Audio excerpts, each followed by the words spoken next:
I thought of him as sort of a savant when it came to numbers. Dates and numbers were his thing. It was kind of freaky and sometimes tedious to hear his stories because he would fill in all those details. But he would follow compulsively his stock holdings. So he was very actively managing his investment portfolio and was incredibly successful managing his money and investing. So when his grasp of numbers started to skip a few years, that was his whole identity. He just really started to feel completely out of control. I am Dr. Mia, your pocket geriatrician, memory specialist on a mission to democratize aging knowledge to the sandwich generation so that you are empowered to care for the older adults in your life and care for yourself. Welcome back to Ask Dr. Mia podcast. And today I have with me my friend Jenny, who has graciously decided to be the first one to go into this new podcast format. In the case that I'm interviewing a family caregiver for her older adult parents. And I will take it over to Jenny to tell us a little bit about her parents and herself. My name is Jenny Kim. I live in Winston-Salem, North Carolina. I grew up in Chicago and my folks are still there. My father is 94 and my mother will be 94 in July. They were up until fairly recently super agers, going to the Y every single day. In fact, they still do, but my mother has recently had a stroke and my father has had some precipitous cognitive decline. So my trips to Chicago to sort of take care of things have become quite frequent and sometimes unpredictable. My younger brother, who is an RN, had been living with them for many years, and he was going to help them stay in their home. But in 2020, he had a pretty massive seizure, either precipitated by an insulin overdose and or his alcoholism. And he has been in memory care ever since. So that plan wasn't viable. And so I'm now the power of attorney and essentially managing the affairs for both my parents and my brother at this point. That is a lot on your shoulders, Jenny, especially also from being so far away. So can you tell us a little bit about, what type of person your dad or mom, what type of jobs they had, or just kind of how would you describe them as people? I would describe them both as intellectuals. They still try to stay abreast of current events. My mother at any given time is reading 6 to 10 books. They still subscribe to several newspapers a day. They get them in hard copy the old-fashioned way. Washington Post, New York Times, local paper, Wall Street Journal, and they read them cover to cover. But their intellectual health and prowess is their highest priority and value, I would say. And in fact, when we were going through their sort of advanced directives, that's how they defined a life worth living. If they were in an incapacitated state where they could no longer read, to them that would be a life not worth living or sustaining. My father was an accountant. He thought of him as sort of a savant when it came to numbers. Dates and numbers were his thing. He could go back decades and tell you, what he had for breakfast, what day of the week, August 24th was, where he was, what the weather was. it was kind of freaky and sometimes tedious to hear his stories because he would fill in all those details with great accuracy. And in addition to reading papers and so forth, he would follow compulsively his stock holdings.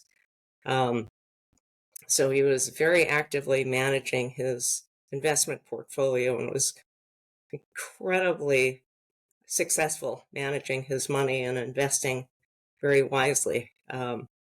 So when his grasp of numbers started to skip a few gears, that was his whole identity and sort of way of entertaining himself, providing for the family, and his church. He just really started to feel completely out of control. And it has recently manifested in insisting that his caregiver drive him to the bank every single day to check on his money. So that, I guess, gives him some sense of control, but I feel so bad for those bankers because here comes Mr. Kim again. Okay, wow. There's a lot we can get into there, but that's amazing to hear about the amount of memory and control your father had with numbers. I mean, I barely remember what I had for breakfast yesterday, much less, years ago. Right. What? Yeah. I What mean, about it your wasn't mom? just his own experience. She is a sort of an amateur scientist. She studied zoology at Oberlin, actually did cancer research at Sloan Kettering and then the University of Chicago. And many of those books that she has open on the kitchen table and next to her bed are books about cancer.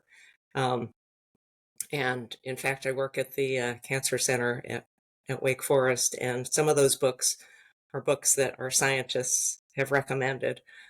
So she writes notes in the margins and tries to figure stuff out on her legal pad, and she's really even post stroke trying to learn every day. That's very important to her. Gotcha. I was just going to say that it's amazing how important learning and intellect is for both of your parents. So I think it's also pretty devastating when especially your dad realized that maybe something was different about his mind. So tell us a little bit about kind of how he came to that realization and how you were pulled in, or if you noticed anything before he noticed it. I noticed things sort of slipping about 5 years ago, where his grasp of the facts, even though he was completely confident in the accuracy, some of the things just didn't add up. Dates would be out of order. Figures just seemed sort of inconceivable. And sometimes I would literally be fact checking him while he was telling one of his long involved stories. I would have my mobile phone under the kitchen table and I would just see, when did this happen? And that's what I thought. He's way off in his facts. And so, I don't know, about 4 years ago, I asked my folks if I could take some of the stress off their shoulders and start managing some of their finances. And they were horrified. They didn't need that. They were completely competent and independent, and why would I even ask that? And I was going out there every 2 or 3 months, and every time I went out there, I could see my dad, who handled all that stuff, just having a hard time keeping up. There would always be a few more unpaid bills and delinquent notices, and still they were completely resistant. Thankfully, I was going through some of their paperwork and saw that around 2010 they had completed a power of attorney document appointing me. They had never discuss that, or I didn't remember them discussing it with me. I had assumed that my older brother, who's very good with numbers and is a finance guy himself, would be the default power of attorney. And so suddenly I started paying much more attention to what was happening. Um, and I got an email from my mother one day, just out of the blue, saying, okay, it's time for you to take everything over. And I said, what precipitated this? And she said, well, um, I just got the statement from Comcast, their cable carrier. It shows a balance of $19,000, meaning your father paid $19,000, and it was more than what was required. So, the balance was in parentheses. There was no money due, and probably wouldn't be for the rest of their lives, and then some. So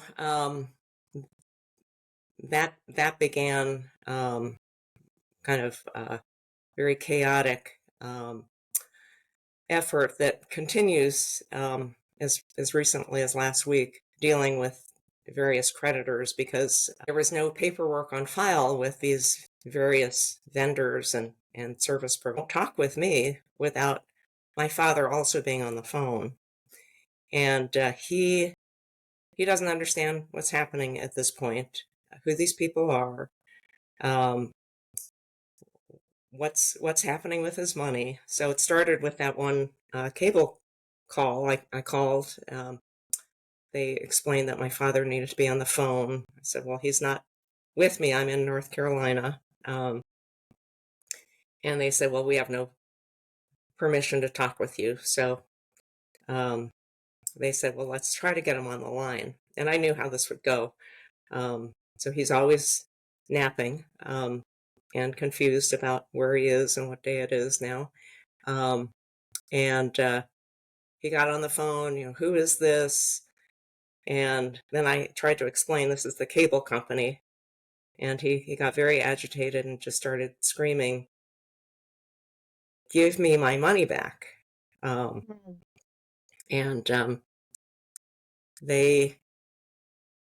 I tried to calm him down. I said, we're trying to accomplish that. Please stop yelling. But I think he was just so panicked that he had made a big mistake, and was never going to see this $19,000 again. We eventually had the money returned, but every day it seems there's some financial emergency, and it always goes the same way. Who are you?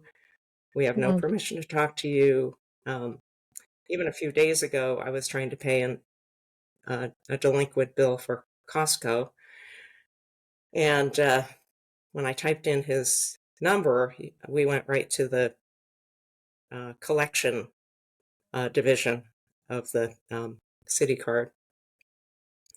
And while I had actually filed all of the power of attorney paperwork with Citibank, the collections department didn't have that. So they couldn't tell me how to pay off his delinquent bill. And I explained that I would love to talk with someone in customer service. They have a copy of the power of attorney. I'm just trying to pay this delinquent bill because every month there are these late payment fees. And it was just, it was hours to resolve. Yeah, I I can only imagine how much time that takes and how frustrating it is to be on the phone with all of these different, bills. And also, I find it really surprising that despite having this is a durable power of attorney, right? You're giving you control over his finances, that the bill companies are still, really, really making it difficult for you to handle his finances. I wonder, if the account is under your father's name only, or also your mom's name, or if it's possible to add your name to all of their accounts so that you can talk without getting your dad on the phone? So I was hoping to. No, the answer is no. First of all, everything is in his name, only with the exception of his main bank account. I was able to add my name as a secondary owner of the account, um, having provided the power of attorney. But he comes into the bank and withdraws sometimes ridiculous amounts of cash, because he doesn't want me kind of interfering with his generosity, particularly towards his church. And so I try not to keep massive amounts of cash in his checking account so that he doesn't have access to that. But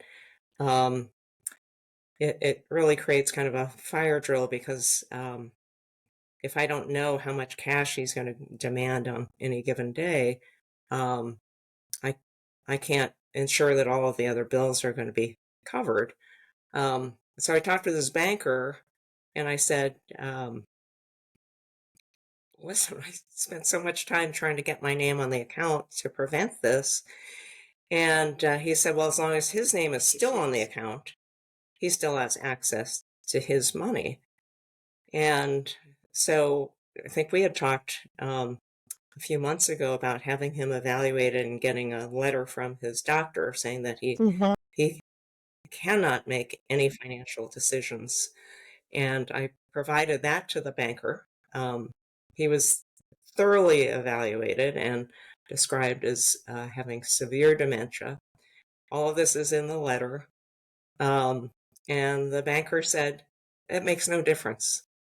He's still on the account. So unless you close that account entirely, he can demand access to his money. So it has been just such an ordeal, Oh my despite goodness. having, spent a fair amount of energy and money making sure that that durable power of attorney was solid and current. That's very surprising to me, Jenny, because, I, as a geriatrician and memory specialist, I've written those letters to people's families and say, so and so has a diagnosis of dementia, really has no capacity to make financial decisions, and that his power of attorney, his family member, so and so, should be the one to handle his accounts. And usually, at least maybe it's state dependent, I'm not sure, but I find it very surprising that a bank would allow someone with dementia to freely withdraw their money. And I think, this is probably the time to involve a lawyer, actually, because companies like this who, really should honor the power of attorney and a medical letter stating that he has no cognitive ability to handle the finances are still basically allowing him to have financial harm to himself without having the insight to recognize that. Well, we may pursue that. I hate to make this any more complicated than it already is. Yeah, I'm sorry to hear that.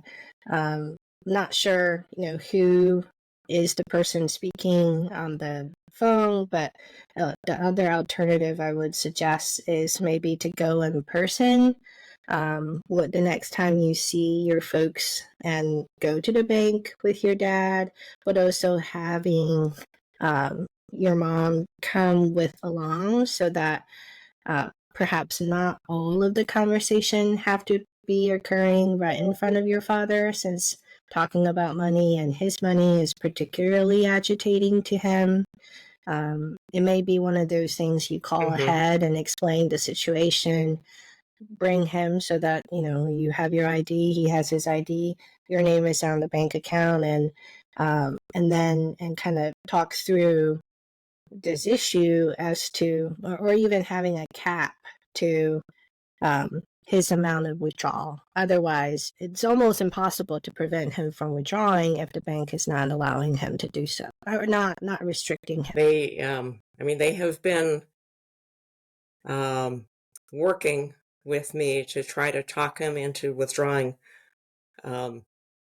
smaller amounts, but they can only do so much. He will actually say, it's my money. You can't prevent me from taking my own money. So, they don't feel like they really have a leg to stand on. But they do try to, I think the last time he wanted thousands of dollars to give to someone in his church who just had a granddaughter. And they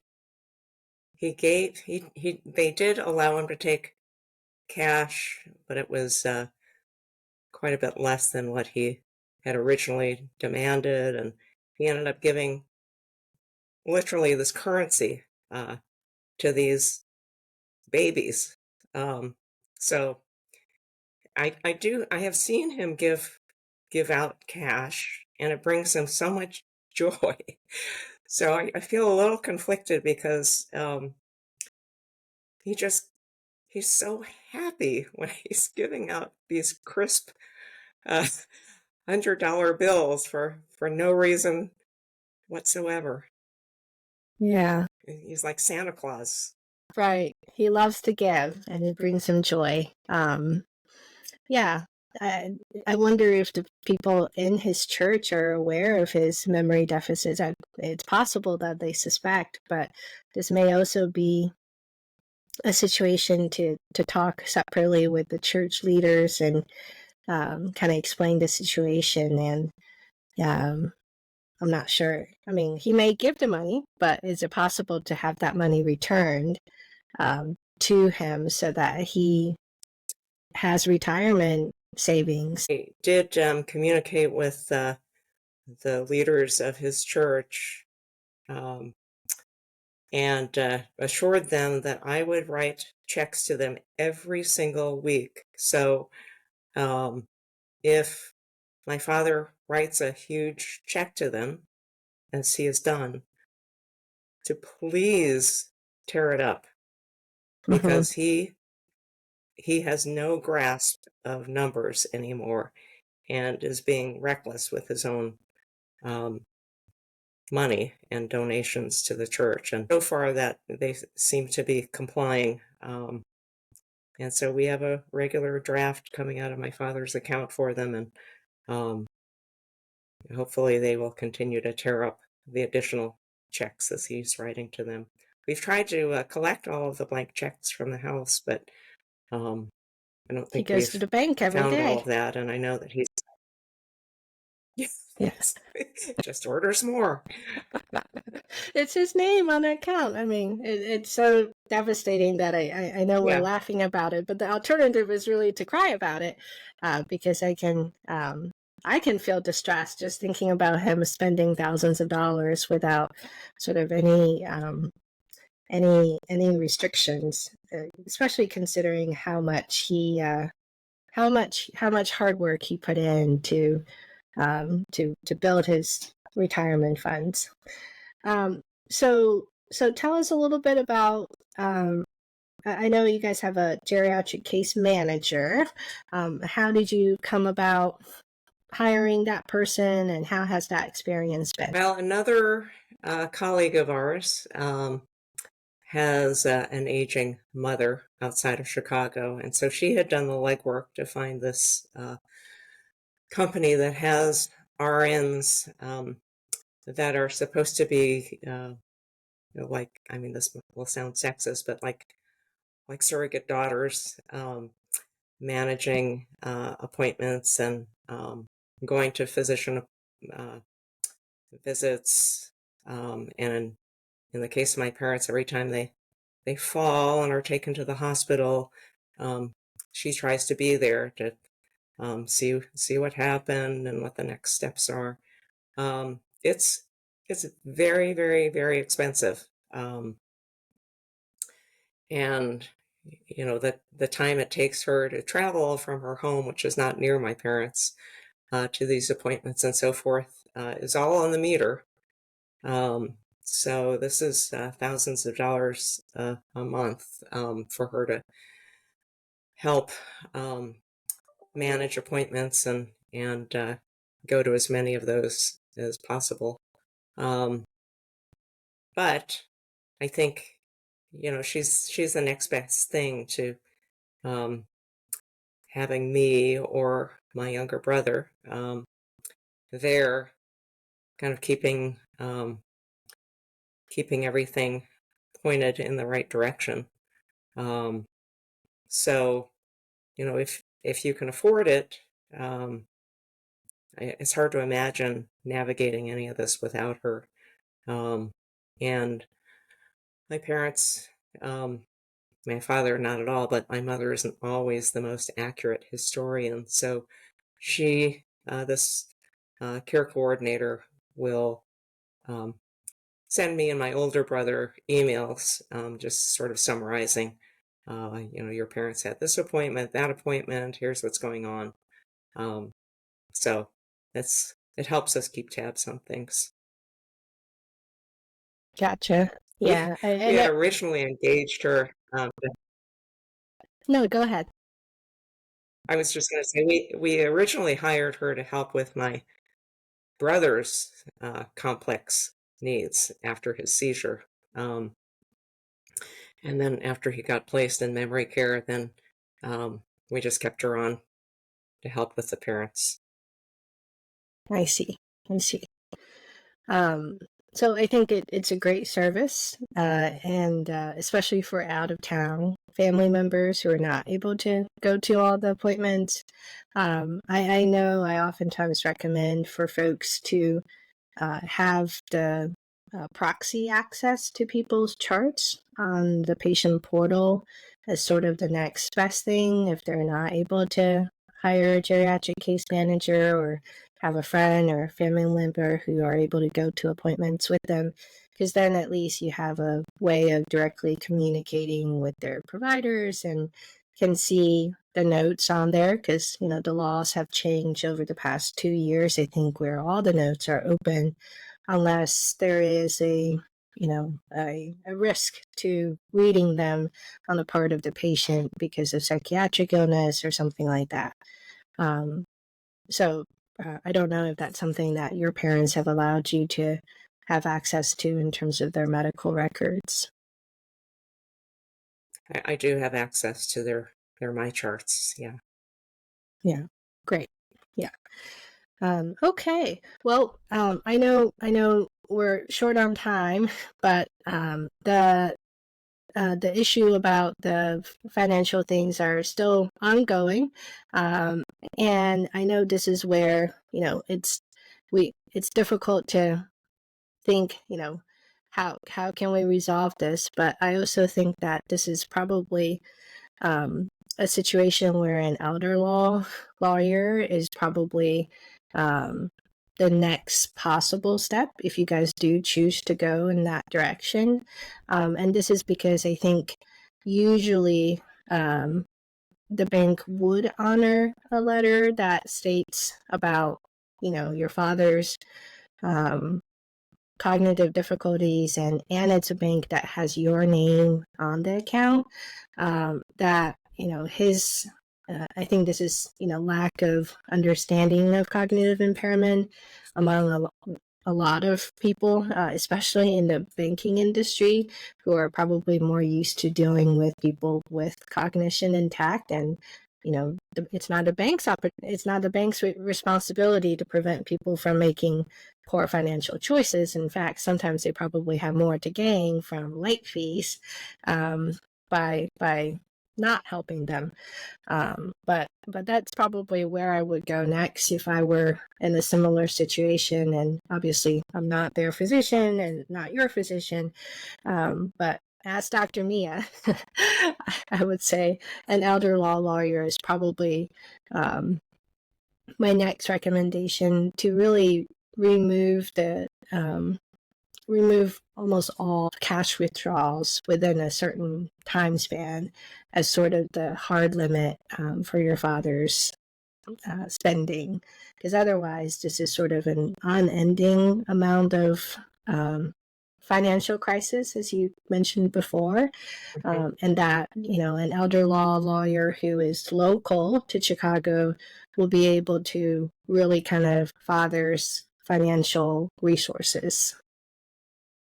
So, anything It's a good else you idea. wanted to anything else you wanted to add to the audience, just thinking of others who might be in a similar situation, or caring for their parents? And I wonder if you have any suggestions or lessons learned from this really challenging past couple of years. Well, the perspective is often provided by my parents, ironically. So they watch me struggle.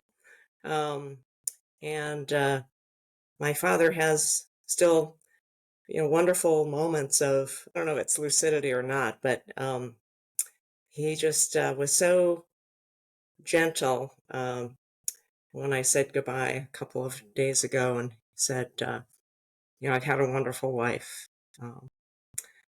So it's bittersweet. He has had a wonderful life. They have had a wonderful life, but I just didn't appreciate that it wouldn't necessarily end on a high note. Yeah.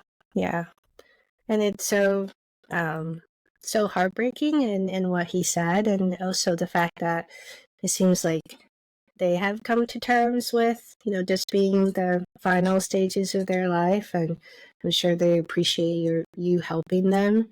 And it is probably moments of lucidity. I know even in people with pretty severe dementia, there can be unexplained periods of lucidity, and it might be just a couple of moments, or it could be part of the day, one day.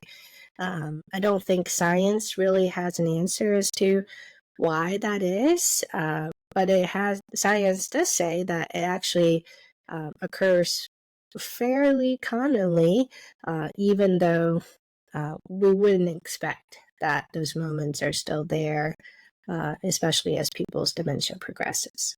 But thank you so much for joining me, Jenny. I really appreciate your vulnerability and willingness to talk about this. I know this is tremendously difficult to talk about, and really appreciate you being here. Thank you for all of your support and encouragement. I appreciate you. Thank you for listening to this episode. If you've enjoyed it, please share it with someone who might like it. Review it on Apple Podcasts or wherever you listen to this episode. And join my email list to directly communicate with me on miayangmd.com. I do not speak for any employer, funder, but myself. For your or your loved one's specific health challenges, this podcast serves as a general educational purposes. Original music by Grant Wills. This podcast is produced by Builder Librarian. And finally, let's all put a hand on our heart and repeat after me. I will love myself so that I can love on others.